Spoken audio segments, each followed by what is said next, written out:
Hi, I'm Tony Pelusi, back again to talk about parenting coordination with you.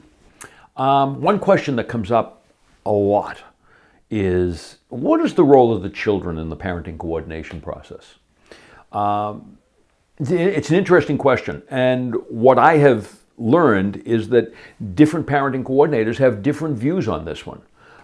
When I started, I made it a point to talk to a number of different parenting coordinators to get their opinion on how do you deal with, the children. The range from one gentleman, elderly gentleman who'd been a parenting coordinator for many years, said, I always start by interviewing the children first. And the reason why I do that is I want to know who I'm working for. I want to know what's important to them, and I want to understand what's going on in their lives. On the other end of the spectrum was a parenting coordinator who told me, I never deal with the children. I have a hard and fast rule of not talking to the children because my function as a parenting coordinator is to isolate the conflict from the children and to teach the parents and to get the parents to learn how to resolve differences between themselves and not with the children. As a result of the investigation that I did, I came up with one hard and fast rule. And that is to never have a hard and fast rule. My rule is this: I will not put the children in a situation that could possibly help them develop a conflict mind. I don't want the children to be in a situation, I see it far too often, where they tell mom what mom wants to hear, they tell dad what dad wants to hear, and they're stuck. They don't know which way to go. That's a terrible position for a child to be in. Probably the most destructive thing that happens in a co-parenting relationship is when dad tells the children how bad mom is, and mom tells the children how bad dad is. Because the child who's listening to this, who's getting exposed to this type of negativity and toxicity, I dare say, understands this. Half of me is dad. Mom's telling me that half is no good. Half of me is mom. Dad's telling me that half is no good. I must be no good. That is destructive and toxic to any child. So I want to do anything and everything I can to make sure the parents understand the dynamics of that terrible situation and avoid that conflict. Does that mean I'll never talk to a child? No, it doesn't. I've had to do it. If a circumstance arises when I have to talk to a child, there's a number of things I'll consider.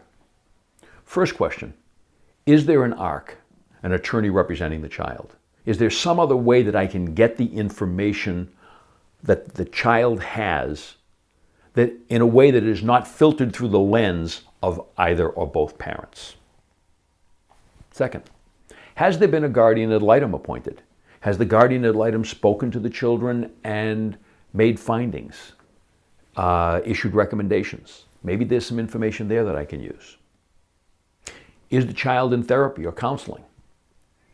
Now, I'll talk a little bit later about the privilege and the steps you have to go through to waive that, but I've been known to speak to counselors just to ask questions like, so is Sally of an age where she can know the difference between truth and a lie and have a conversation with me about something that will not be harmful to her? Or is she mature enough to be able to understand these concepts? Another consideration, has the Department of Social Services, DSS, or the police been involved? Because here, again, the children will have been exposed to yet another interview. And I'm mindful of the fact that the more you speak with children about the conflict that's going on between their parents, the less helpful that is. What are the age of the children? One thing that I'm particularly sensitive to is when one parent tells me, you absolutely must speak to the children. This is a he said, she said situation, and you have to speak to the children. I'm always looking, what's the hidden agenda under there?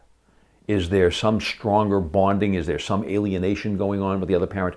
Is there a reason why they really want that child to participate? Is it for their interest or is it for the child's interest? So I look at all of this before I make a decision as to whether or not I will even interview the child in the parenting coordination process. If I have to, I will pick a neutral location.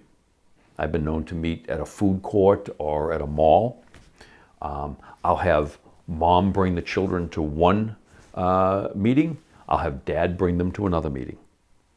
I'm trained in the area of interviewing children. I know this from my days of being a prosecutor and prosecuting child sex abuse cases, and from the other training I've taken. So I don't come in with a direct approach and, tell me what happens when you leave the house with mom. I have skillful ways of raising the questions in a way that do not tip the child off to what I'm actually looking for, but yet give me the information that I think I need to incorporate in a decision.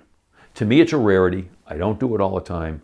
I try and keep the children, out of the process because, like I said, I'm more of a line there. My job is to teach the parents how to be effective co-parents and how to do that in a way that isolates the conflict from the children. Hopefully reduces the conflict, but at least isolates it from the children. There is one rule that I do have about the children that I use in every case. I always ask the parents to give me a picture of the children. I don't care if they send me more than one, but I want something from the children so I can see who they are and get a sense of their age and development. And that's very helpful to me in this work.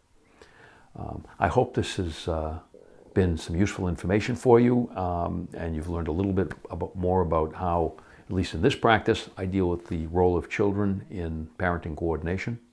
My name is Tony Pelusi.